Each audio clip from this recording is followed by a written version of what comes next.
স্বাগত দীপ্ত সংবাদে আপনাদের সাথে আছি আমি তাওসিয়া ইসলাম। রাজধানী সহ সারা দেশে বাড়ছে শীতের তীব্রতা। এরই মধ্যে উত্তরের জেলা দিনাজপুরে তাপমাত্রা নেমেছে 10.2 ডিগ্রি সেলসিয়াস। শনিবার সকাল 6টায় এ তাপমাত্রা পরিমাপ করা হয়। শীতের তীব্রতা বাড়ায় বিপাকে পড়েছেন খেটে খাওয়া ও নিম্ন আয়ের মানুষ। হিমালয়ের পাদদেশে অবস্থিত দেশের সর্ব উত্তরের জেলা পঞ্চগড়ে ভোরে ঘন কুয়াশায় ঢাকা থাকছে বিস্তীর্ণ এলাকা। সকাল 9টায় জেলায় সর্বনিম্ন তাপমাত্রা রেকর্ড করা হয়েছে 12.5 ডিগ্রি সেলসিয়াস। কুড়িগ্রামেও শীতের তীব্রতা অব্যাহত রয়েছে, তাতে স্বাভাবিক জীবনযাত্রা ব্যাহত হচ্ছে। জেলায় সকাল 6টায় সর্বনিম্ন তাপমাত্রা রেকর্ড করা হয় 12.4 ডিগ্রি সেলসিয়াস। দক্ষিণের জেলা পটুয়াখালীতেও বেড়েই চলেছে শীতের দাপট। সকাল 9টায় জেলার কলাপাড়ায় এই মৌসুমের সর্বনিম্ন 14 ডিগ্রি সেলসিয়াস তাপমাত্রা পরিমাপ করেছে খেপুপাড়া আবহাওয়া অফিস।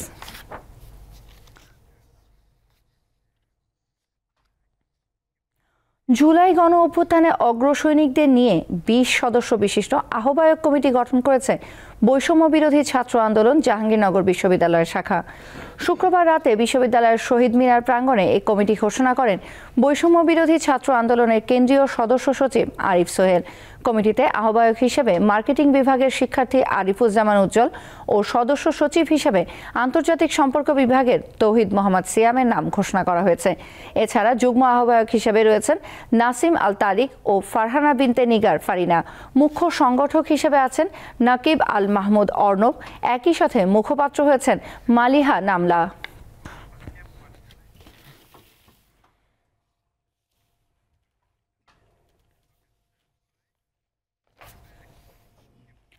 ব্রাহ্মণবাড়িয়ায় অবৈধভাবে গড়ে উঠেছে অনেক ইটভাটা। এগুলোর কারণে পরিবেশের পাশাপাশি স্থানীয়দের জীবনযাত্রা, কৃষিজমি ও স্বাস্থ্যের ক্ষতি হচ্ছে। প্রশাসন অবশ্য ব্যবস্থা নেওয়ার কথা বলে দায় সারছে। নদী ও হাওর ভরাট করে ব্রাহ্মণবাড়িয়ায় বিভিন্ন স্থানে অবৈধভাবে গড়ে ওঠা ইটভাটাগুলো পরিবেশের মারাত্মক ক্ষতির কারণ হয়ে দাঁড়িয়েছে। জেলার নবীনগর, সরাইল, আশুগঞ্জ সহ কয়েকটি উপজেলায় এসব ইটভাটা প্রকৃতির ভারসাম্য নষ্ট করছে। ইটভাটা মানুষের জীবনযাত্রা, কৃষিজমি ও জনস্বাস্থ্যেও ব্যাপক প্রভাব ফেলছে। ইট তৈরিতে জমির মাটি কেটে নেওয়ায় জমি উর্বরতা হারাচ্ছে। জলাশয় ভরাটের কারণে কমছে মাছের উৎস। ইট প্রস্তুত ও ভাটা স্থাপন নিয়ন্ত্রণ আইন 2013 অনুযায়ী আবাসিক এবং শিক্ষা প্রতিষ্ঠান আছে এমন এলাকার 1 কিলোমিটারের মধ্যে ইটভাটা স্থাপন নিষিদ্ধ হলেও অনেকেই তা মানছেন না। ফলে এসব এলাকায় ইটভাটা থেকে নির্গত ধোঁয়া বায়ু দূষণ করছে। কালো ধোঁয়া ও বিষাক্ত গ্যাসে শ্বাসকষ্ট সহ নানা জটিলতায় ভুগছেন অনেকে। এই যে টপ সয়েলটা তারা কেটে নিচ্ছে, এই টপ সয়েলটা ফিল আপ হতে কিন্তু 20 থেকে 25 বছর সময় লেগে যায়। এতে কিন্তু ফসল জমি যে উর্বরতা কমে যাচ্ছে, এখানে ফসল উৎপাদন কিন্তু হ্রাস পাচ্ছে দিন দিন। এবারের যে ধোঁয়াটা বের হয় এটা বায়ুমণ্ডল ভেদ করে বায়ুমণ্ডলকে দূষিত করে ফেলে, যা জনজীবনে ব্যাপক খারাপ প্রভাব ফেলে। বিদ্যালয়, হাসপাতাল সহ নানান ধরনের প্রতিষ্ঠান আছে শহর জুড়ে এবং শহরের আশপাশে, সবাই এই ক্ষতির সম্মুখীন হচ্ছে। এটার আসলে একটা স্থায়ী সমাধান দেওয়া হচ্ছে না। অবৈধ যেগুলো, আমার মনে হয় এগুলোকে ভেঙে গুড়িয়ে দিলে আর এই সমস্যাটা হয় না। পর্যায়ক্রমে সব অবৈধ ইটভাটা ধ্বংস করার কথা জানান জেলা প্রশাসক। ব্রাহ্মণবাড়িয়া অবৈধ ইটভাটা যেগুলো আছে সেগুলোর বিরুদ্ধে রেগুলারই আমাদের ব্যবস্থা গ্রহণ করা হচ্ছে। মোবাইল কোর্টের মাধ্যমে অবৈধ যতগুলো ইটভাটা আছে সবগুলো মোটামুটি আমাদের নজরে আছে আর কি। আমরা পর্যায়ক্রমে এগুলো সব ধ্বংস করব। জেলা প্রশাসনের হিসেবে ব্রাহ্মণবাড়িয়ায় 35টির মতো অবৈধ ইটভাটা রয়েছে। দীপ্ত বার্তা কক্ষ। খোলা আকাশের নিচে চলছে শরীয়তপুরের একটি প্রাথমিক বিদ্যালয়ের কোমলমতি শিশুদের পাঠদান। স্কুল ভবনটি নদীতে বিলীন হওয়ার পর 20 অক্টোবর থেকে এভাবেই শ্রেণী কার্যক্রম চালিয়ে যাচ্ছে স্কুল কর্তৃপক্ষ। এতে সীমাহীন দুর্ভোগে পড়েছে শিক্ষক ও শিক্ষার্থীরা। কাঠফাটা রোদ, ভ্যাপসা গরম, বর্ষা কিংবা শীত উপেক্ষা করে এভাবে খোলা আকাশের নিচে চলছে কোমলমতি শিশুদের শ্রেণী কার্যক্রম। বিদ্যালয়ের ভবন না থাকায় বাধ্য হয়েই পাঠদান করতে হচ্ছে তাদের। আমি 52 নং পাইনপাড়া সরকারি প্রাথমিক বিদ্যালয়ে পড়ি। আমি ক্লাস 5 এ পড়ি। আমি ওই পার থেকে প্রতিদিন আসি। আসতে অনেক কষ্ট হয়, ট্রলার পাওয়া যায় না, কোনো এক সময় ট্রলার পাওয়া যায় না, আবার ক্লাসও পাই না কোনো সময়, আবার আসতে অনেক দেরি হয়ে যায়। তারপরে যাইতে অনেক কষ্ট হয়। আর খোলা আকাশের নিচে আমাদের পড়তে অনেকটাই কষ্ট হয়। আমাদের রোদ্রে পড়তে হয়, বৃষ্টিতে ভিজতে হয়, কোনো কোনো কোনো সময় তো আমাকে জ্বর হয়ে যায়, ঠান্ডা হয়ে যায়। শরৎপুরের জাজিরা উপজেলার পূর্ব নাওডোবা ইউনিয়নের আহমেদ মাঝি কান্দি এলাকার সরকারি প্রাথমিক বিদ্যালয় এটি। আমাদের স্কুল আমরা খোলা আকাশের নিচে পড়াশোনা করি। আমাদের এক সময় ট্রলারে আসতে অনেক কষ্ট হয়, আমাদের স্যারেদেরও কষ্ট হয়। আমরা খোলা আকাশের নিচে পড়ালেখা করি। কোনো সময় বৃষ্টিতে ভিজতে হয়, ঠান্ডা লেগে যায়, জ্বর আনে। গত 5 অক্টোবর স্কুল ভবনটি নদী গর্ভে বিলীন হয়ে যায়। এরপর থেকেই পদ্মা সেতুর অধিগ্রহণকৃত এই সরকারি জমির উপর খোলা আকাশের নিচে শিশুদের লেখাপড়া চালিয়ে যাচ্ছেন স্কুল কর্তৃপক্ষ। আমাদের বাচ্চারা, বিশেষ করে অহনপুর বাচ্চারা আসতে পারে না, খুবই কম উপস্থিত হয়। দেওয়ার পর ওপার যাইতে তাদের একটু সমস্যা হয়। বৃষ্টি বা রোদে খুব বেশি কষ্ট হলে পাশের মাদ্রাসার রান্নাঘরের ঝাপের নিচে আশ্রয় নেয় শিক্ষক শিক্ষার্থীরা। এখন আমাদের এই ছেলে মেয়েদের খোলা আকাশের নিচে ক্লাস নেওয়া লাগছে। কোমলমতি শিশুরা, তাদের পরিষ্কার বাথরুমে যাওয়ার মতো পরিবেশ নাই। 1970 সালে স্থাপিত বিদ্যালয়টিতে টিনের ছাউনি আর পাকা মেঝে ঘরেই চলছিল পাঠদান কার্যক্রম। নদী গর্ভে তলিয়ে যাওয়ায় এখন সেখানে বিদ্যালয়ের তেমন চিহ্নই খুঁজে পাওয়া যায় না। এভাবে খোলা আকাশের নিচে শ্রেণী কার্যক্রম পরিচালনা করতে ব্যাপকভাবে ব্যাহত হচ্ছে পাঠদান কার্যক্রম। এরই মধ্যে স্কুলের জন্য বরাদ্দ চেয়ে পরিকল্পনা ও উন্নয়ন পরিচালকের নিকট পাঠানো হয়েছে। এই বিষয়টি আমরা অবগত আছি এবং আমরা প্রধান শিক্ষকের কাছে একটি আবেদন নিয়ে আমরা সেটা আমাদের পরিচালক, পরিকল্পনা এবং উন্নয়ন এখানে আমরা গত 21-10 তারিখে পাঠিয়ে দিয়েছি। শুধু এই বিদ্যালয়টি নয়, শরীয়তপুর জেলায় গত 7 বছরে 13টি প্রাথমিক বিদ্যালয় ভবন নদী গর্ভে বিলীন হয়েছে। দ্রুত এসব স্কুল ভবন পুনর্নির্মাণের দাবি স্থানীয়দের। দীপ্ত, বার্তাকক্ষ। গাজীপুরের শ্রীপুরে মিজানুর রহমান খান ডিগ্রি মহিলা কলেজের 30 বছর পূর্তি ও প্রাক্তন ছাত্রীদের পুনর্মিলনী অনুষ্ঠিত হয়েছে। এ উপলক্ষে শুক্রবার সকালে কলেজ প্রাঙ্গণে আলোচনা সভা, স্মৃতিচারণ ও সাংস্কৃতিক অনুষ্ঠানের আয়োজন করা হয়। কলেজের অ্যাডহক কমিটির সভাপতি নাহিন আহমেদ মমতাজি অনুষ্ঠানে সভাপতিত্ব করেন। প্রধান অতিথি হিসেবে উপস্থিত ছিলেন উন্মুক্ত বিশ্ববিদ্যালয়ের ভাইস চ্যান্সেলর ABM ওবায়দুল ইসলাম। অনুষ্ঠানে আরও উপস্থিত ছিলেন উপজেলা বিএনপির সভাপতি শাহজাহান ফকির, সাধারণ সম্পাদক আক্তারুল আলম, বিদ্যুৎসাহী সদস্য হুমায়ুন কবির সরকার সহ বর্তমান ও প্রাক্তন শিক্ষক শিক্ষার্থীরা। দেশে বাইরের খবর। ইসরায়েলি আগ্রাসনে গাজা উপত্যকায় প্রাণ হারিয়েছেন আরও 63 ফিলিস্তিনি, আহত হন অর্ধশতাধিক ব্যক্তি।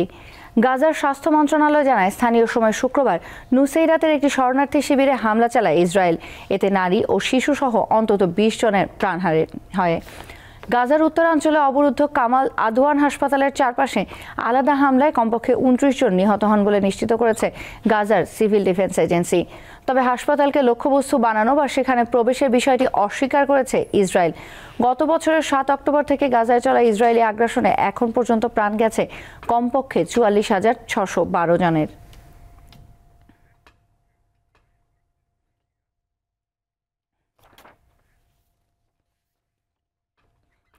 সিরিয়ার রাজধানী দামেস্ক অভিমুখে সামরিক অভিযান অব্যাহত রেখেছে বিদ্রোহী গোষ্ঠী হায়াত তাহরির আল শাম HTS। আন্তর্জাতিক গণমাধ্যম জানায়, এই মুহূর্তে গোষ্ঠীটির যোদ্ধারা হোমস শহরের বাইরে অবস্থান করছে। এমন পরিস্থিতিতে বিদ্রোহীদের ভয়ে শহর ছেড়ে পালাচ্ছে বাসিন্দারা। এদিকে দক্ষিণ সিরিয়ার দেরা অঞ্চলের বেশিরভাগ অংশ দখলে নিয়েছে বিদ্রোহী বাহিনী। 2011 সালে দেশটির প্রেসিডেন্ট বাশার আল আসাদের বিরুদ্ধে এই শহর থেকেই বিক্ষোভ শুরু করা হয়।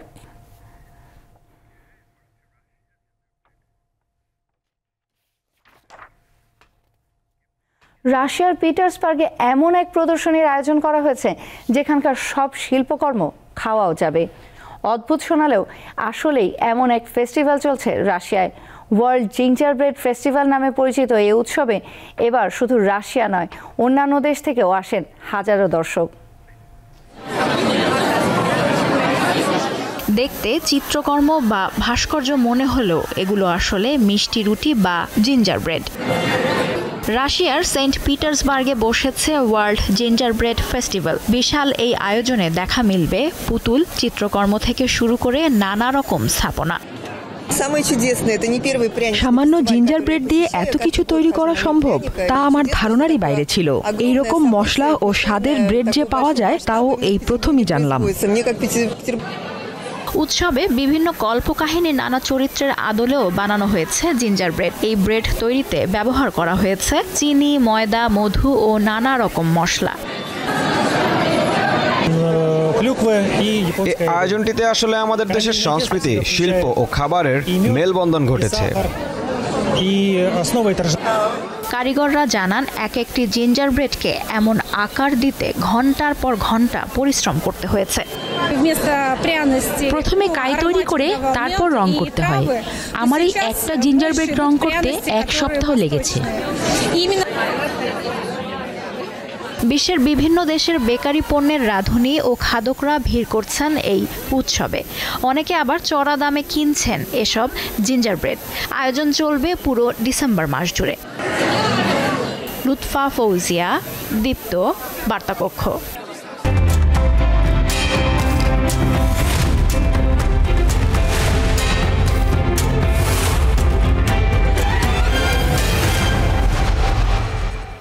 এবার জানাবো এক নজরে দৈনিক পত্রিকার শিরোনাম। আমার হাতে শুরুতেই আছে দৈনিক প্রথম আলো। তাদের প্রধান শিরোনামে আছে ঢাকায় বাস চলাচলে নৈরাজ্য রয়েই গেল, গণপরিবহন নিয়ে এটি তাদের নিজস্ব অনুসন্ধানী প্রতিবেদন। এর বাইরেও আছে আওয়ামী লীগের শেষ 5 বছরে 16,000-এরও বেশি খুন, পুলিশের অপরাধের পরিসংখ্যান। এটি তারা একটি পরিসংখ্যান ভিত্তিক গ্রাফিক্যাল চিত্রের মাধ্যমে সংবাদ করেছে। এর বাইরেও আছে জাতীয় ঐক্যের মাধ্যমে ভারতকে 2টি বার্তা দিল অন্তর্বর্তী সরকার। ভারতকে বুঝতে হবে বাংলাদেশের মানুষ আর নতজানু নীতি মেনে নেবে না। আমরা সম অধিকার ও সমমর্যাদার ভিত্তিতে বন্ধুত্ব চাই, বলেছেন অধ্যাপক আসিফ নজরুল, আইন উপদেষ্টা। দৈনিক কালের কণ্ঠের প্রধান শিরোনামে আছে পেনশনে পেরেশানি, 74,000 শিক্ষকের দুর্ভোগ। এমপিওভুক্ত প্রতিষ্ঠানে একটি তালিকা করে ব্যান্ডবেজ ভবনে গিয়ে হতাশ শত শত শিক্ষক।